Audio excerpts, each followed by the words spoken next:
চাকৰি হৈছে এটা জেনেৰেল চাকৰি হৈছে গতিকে দুখ লাগে মই কি কৰোঁ এতিয়া মই নিযুক্তি পৰীক্ষাত উত্তীৰ্ণ হৈও চাকৰিৰ পৰা বঞ্চিত হ'ল এজন যুৱক। মোৰ আগেদি মোৰ জোৰত হৈ যোৱা ল'ৰাখিনি যেতিয়া যায় মোৰ বুকুখন হান মাৰি ধৰে চকু পানী ওলাই যায় যে দুখ লাগে দুখ আহে মনত কি কৰোঁ। চাকৰিৰ বাবেই নিৰ্বাচিত হৈও নাপালে নিযুক্তি পত্ৰ। এই দুৰ্ভগীয়া যুৱকজন হ'ল নলবাৰীৰ ৰাহুল আমিন। নলবাৰী চহৰৰ আব্দুল জব্বৰ আৰু জ্যোৎস্না বেগমৰ পুত্ৰ ৰাহুলে লিখিত আৰু মৌখিক পৰীক্ষাত উত্তীৰ্ণ হৈ নিযুক্তিৰ বাবে নিৰ্বাচিত হোৱাৰ প্ৰমাণ পত্ৰ লাভ কৰে। বিশেষভাৱে সক্ষম ৰাহুলে চতুৰ্থ বৰ্গৰ চাকৰিৰ প্ৰথমে লিখিত পৰীক্ষাত উত্তীৰ্ণ হৈ পৰৱৰ্তী মৌখিক পৰীক্ষালৈ নিৰ্বাচিত হয়। পিছত দ্বিতীয়টো মৌখিক পৰীক্ষাটো উত্তীৰ্ণ হৈ পিয়ন পদত নিযুক্তি লাভৰ বাবে নিৰ্বাচিত হোৱাৰ প্ৰমাণ পত্ৰ লাভ কৰে।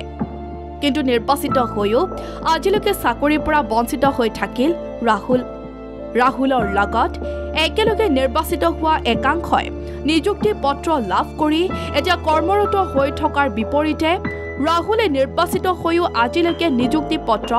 লাভ নকৰাত এতিয়া মানসিকভাৱে ভাঙি পৰিছে ৰাহুল।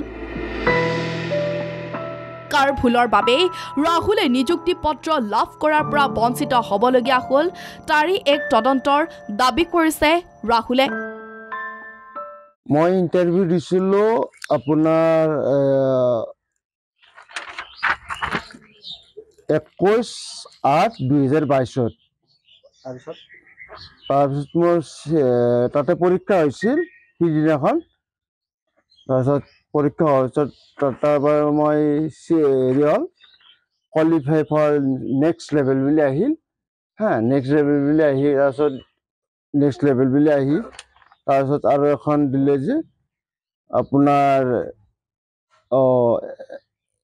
আৰু পৰীক্ষা হ'ব গুৱাহাটীত সেই বুলি কয় গুৱাহাটীত এখন পৰীক্ষা কৰিলে গুৱাহাটীত চব মেডিকেল কৰিলে আৰু মুখেৰে কুৱেশ্যন কৰিলে তাতে উত্তীৰ্ণ হৈছোঁ মই তাৰপিছত মই কোৱালিফাই ফৰ এপইণ্টমেণ্ট বুলি আহিছে আৰু এই ডকুমেণ্টছ মোৰ আছে হাতত গোটেইখিনি আৰু কোৱালিফাই ফৰ ডিপাৰ্টমেণ্ট বুলি দিছে মোক এডমিনিষ্ট্ৰেটিভ ডিপাৰ্টমেণ্ট। এই চাকৰিটো পোৱা নাই মই মাননীয় আমাৰ মুখ্যমন্ত্ৰী ডাঙৰীয়াক এই জনাওঁ যে মই কি কাৰণত পোৱা নাই মই কি কাৰণত পিছ পৰি আছোঁ বা আমাৰ ফিজিকেলি হেণ্ডিক্ৰাফ্টখিনি গোটেইখিনি আমাৰ ADR-ত আমি 26,000 পোষ্টৰ ল'ৰা যেতিয়া মই আমাৰ হেৰি সুধিব যাওঁ কোৰ্টত সুধিব যাওঁ তেতিয়া কৈছে যে আপুনি এডমিনিষ্ট্ৰেটিভ ডিপাৰ্টমেণ্টত যাওক গুৱাহাটীত যাই কিনে আপুনি খা খবৰটো লওক। মই তাতে খা খবৰটো ল'লোঁ খা খবৰটো লোৱাৰ লগে লগে মোক ক'লে যে আপুনি আপোনাৰ ডিপাৰ্টমেণ্টত যাওক আপুনি চিলেকশ্যন হৈছে নে হোৱা নাই। তাৰপিছত মই তাতে যাই কিনে চালোঁ যে মই চিলেকশ্যন হৈছোঁ তেওঁলোকে কৈছে তুমি চিলেকশ্যন হৈছা তোমাৰ হেৰি চিলেকশ্যনত আছে তোমাৰ নামটো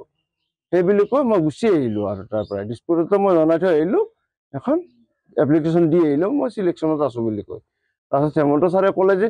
নেক্সট আমি 1000 পোষ্ট দিম 1000 পোষ্ট দিম বুলি। আপোনাৰ লগৰ যিসকলৰ চাকৰিত কোৱালিফাই হৈছিল তেওঁলোকে চাকৰি লাভ কৰিছে নাই? আমাৰ নাই কৰা আমাৰ শিক্ষা বিভাগৰখিনি ফিজিকেলি হেণ্ডিক্ৰাফ্ট শিক্ষা বিভাগৰখিনিকে দিছে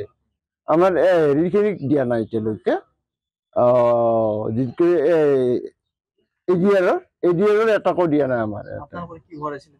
ADR-ৰ পিয়ন চকীদাৰ পোষ্টত আপোনালোকৰ এজনকো দিয়া নাই এতিয়ালৈকে এইজনকো দিয়া নাই কিন্তু 1000 পোষ্ট দিম বুলি কৈছিল দিয়াৰ মাজতে 514 জনক দিলে কিন্তু তাৰে মাজত আমাৰ ফিজিকেলি হেণ্ডিক্ৰাফ্ট এজনকো দিয়া নাই বাকী নৰ্মেল মানুহক দিছে। আপুনি শাৰীৰিকভাৱে মোৰ এই চকু এটা সম্পূৰ্ণ দেখা নাপাওঁ মই এইটো দি আৰু মই মেডিকেলো কৰিছে আৰু মই যদি মোৰ কোনোবা এটা ডকুমেণ্টছত যদি ভুল ওলায় বা কিবা এটা মিছা বুলি কয় মই বৰ্তমান ভাত্তা পাই আছোঁ মই নগেন শৰ্মা ছাৰ থকাৰ পৰা তেতিয়াৰ পৰা মই ভাত্তা পাই আছোঁ আৰু এতিয়ালৈকে বৰ্তমানলৈকে পাই আছোঁ। আৰু মোৰ নামটো ৰাহুল আমিন মোৰ ফাদাৰ আব্দুল জব্বাৰৰ লগত আমাৰ নগেন শৰ্মা ডাঙৰীয়াই ভালে আছিল আৰু চন্দ্ৰমোহন পাটোৱাৰী ছাৰ ডাঙৰীয়াও আব্বাৰ লগত ভাল আব্দুল জব্বাৰ বুলি ক'লে জানিবই তেখেতে চৰকাৰক মই এই অনুৰোধ জনাওঁ যে মোক কিবা কৰি মোৰ এই দেউতা এতিয়া বৃদ্ধ অৱস্থাত মানে বা মোৰ ল'ৰা ছোৱালী দুজন এই অৱস্থা মই যিটো অৱস্থাত জীয়াই হেৰি কৰি আছো মই মানে ক'ব নোৱাৰা হৈ গৈছো মানে কথাখিনি তেওঁলোকে যাতে হেৰি কৰে মাননীয় মুখ্যমন্ত্ৰী ছাৰে যাতে আমাক উদ্ধাৰ কৰে আৰু এই চাকৰিটো দি মোৰ দেউতা এতিয়া মই বিৰাট অসুস্থ তেখেতৰ হাৰ্টৰ পৰাই আপোনাৰ কিডনীৰ পৰাই গোটেই হেৰি হৈছে অসুস্থ হৈছে এতিয়া তেওঁৰ দোকানখন ভাড়া দি কেনে আমি পৰিয়ালটো কিবা কৰি চলিহে আছো তাতে মই আৰু কাম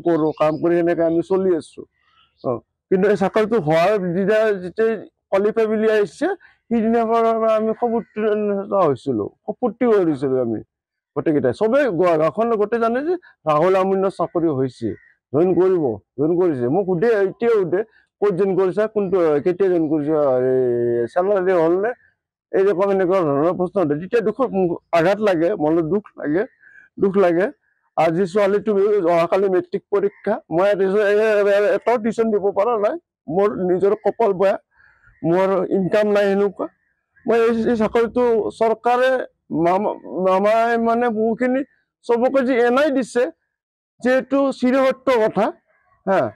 কিন্তু আমাৰখিনিক কিয় ফচাই ৰাখে আমাৰখিনিক এতিয়া যদি দি দিয়ে আমি বহুত সুখ পাম আনন্দ পাম আমাৰ লোকেল MLA